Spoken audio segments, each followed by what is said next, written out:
네, 지난 금요일 미국 뉴욕 증시는 미국의 대규모 실업 사태에 대한 충격으로 하락으로 마감을 했습니다. 다만 이미 알려진 악재가 뒤늦게 확인이 된 만큼 극심한 급락 흐름은 나타나지 않았고요. 주요 3대 지수 모두 1%대 하락하면서 마감을 했습니다. 지난주 미국 증시 외신들은 어떻게 바라보고 있을지 외신 통해서 알아보도록 할 거고요. 먼저 블룸버그의 보도 함께 보시겠습니다. 블룸버그가 이런 헤드라인을 뽑았습니다. Stocks suffer weekly lows after dismal jobs report. 지난주에 주간 기준 손실을 보였는데 after dismal jobs report, 우울한 침울한 고용 지표 때문이었다라고 이야기를 했습니다. 실업자 수 이야기겠죠. 이날 미국 노동부가 3월 비농업 일자리가 70만 1000명 감소했다고 밝혔습니다. 월스트리트 저널이 집계한 조사치가 10,000명이었는데 이보다 감소폭이 훨씬 컸습니다. 신규 일자리가 이렇게 감소세를 보인 것은 2010년 9월 이후로 10년 만에 처음이었고요. 이에 따라서 실업률이 지난 2월에 3.5%에서 3월에 4.4%로 상승하게 됐고요. 시장의 예상치인 3.7%를 큰 폭으로 뛰어넘었습니다.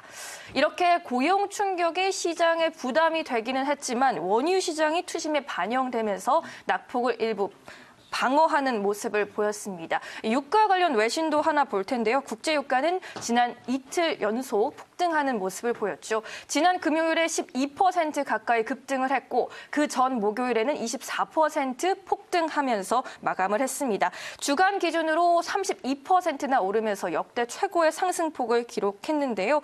협상에 열쇠를 쥔 러시아와 사우디아라비아가 지난주까지만 해도 화상회의에 대한 감산 기대감을 내비치면서 장밋빛 전망이 나왔었는데 이 회의 날짜를 기존의 6일에서 9일로 연기를 했습니다. 뉴욕타임즈의 기사 함께 보시면요.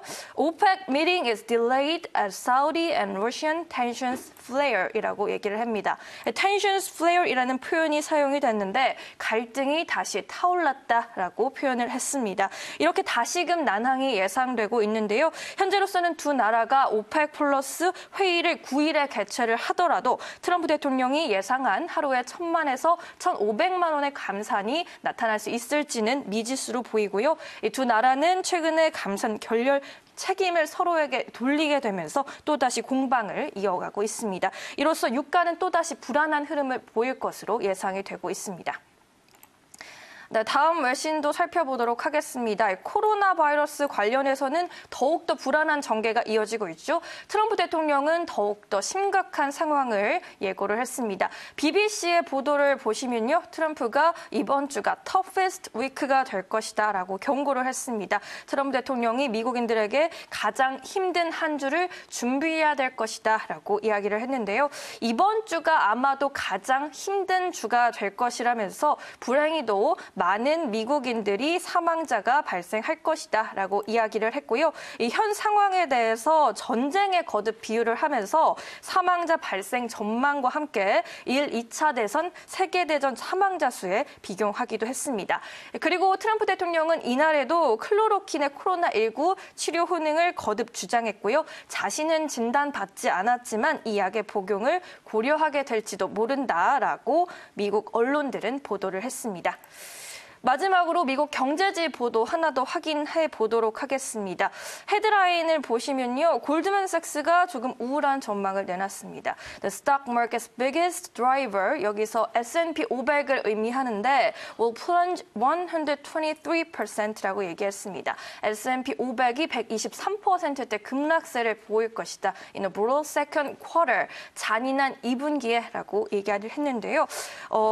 2분기 S&P 500 기업들의 주당 순이익이 지난해보다 123% 추락할 것이다라는 분석입니다. 코로나19 때문에 이 S&P 500 기업의 주당 $10의 손실이 예상된다라는 이야기였고요. 기업들의 이익률은 2분기에 2010년 이래 최대치를 기록할 것이라고 전망을 했습니다. 이러한 상황에서 주목해볼 만한 업종들 몇 가지 꼽았습니다. 필수 소비재와 헬스케어, 유틸리티 부문이 투자자들의 피난처가 될 것이라고 예측했고요.